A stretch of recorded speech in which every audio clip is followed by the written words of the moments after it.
How to take care of nature? Before this, I want to make a very important point.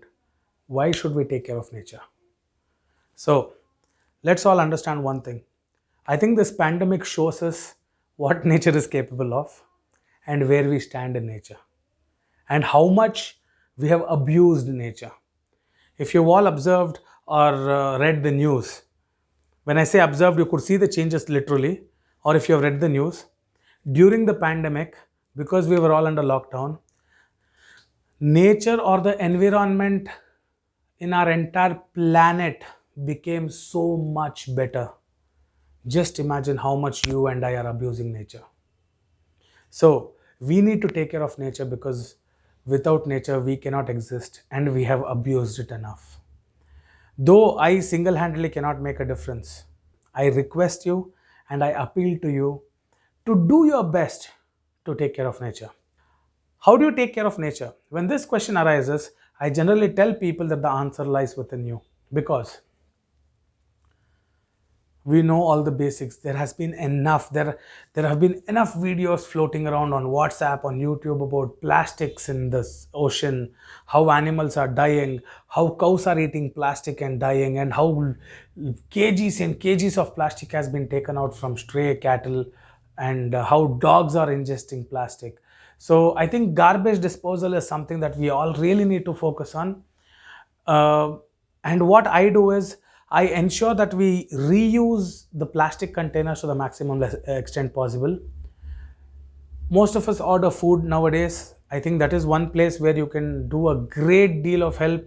If you all take this seriously, please ensure that as soon as you order food, you clean those plastic containers. It won't take much time because I do this. Clean those plastic containers, give it back free of cost to the same hotel that you're ordering food from, or send it back with the same Swiggy delivery guy or the Zomato delivery guy, or go give it to any of the restaurants nearby free of cost, because one, it will help the restaurant save money by not having to order fresh plastic containers. Two, you're reusing plastic containers and not adding to the plastic that has already become a menace.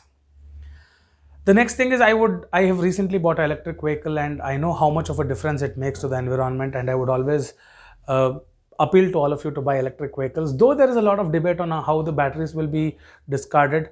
But as of now, I'm sure that the government will come up with eco-friendly initiatives to discard the batteries also, otherwise they wouldn't have pushed us. So I would say use electric vehicles, use renewable sources of energy. There's a lot of things available on Amazon or online shopping sites where you can buy solar equipment for your houses. You can even approach government institutions where they're giving solar electrical appliances or solar UPS systems which will generate electricity using solar energy.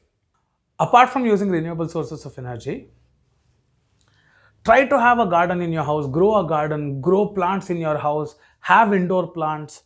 Try to surround yourself with as much greenery as possible. Save water, use water very, very, very responsibly, and ensure that you have a rainwater harvesting system. Make sure that when you have a borewell, you also make enough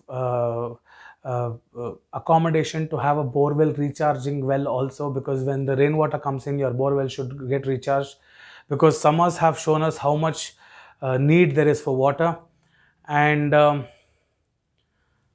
would always say that we have taken nature for granted, because when people say, oh, a leopard has been sighted in Bangalore, a leopard has been sighted in the city, I always tell people we are occupying where they are supposed to be, because that is how much the cities have grown. So we really need to understand, come up with a strategy to live harmoniously with the fauna and the flora and try to grow both of them as much as we can.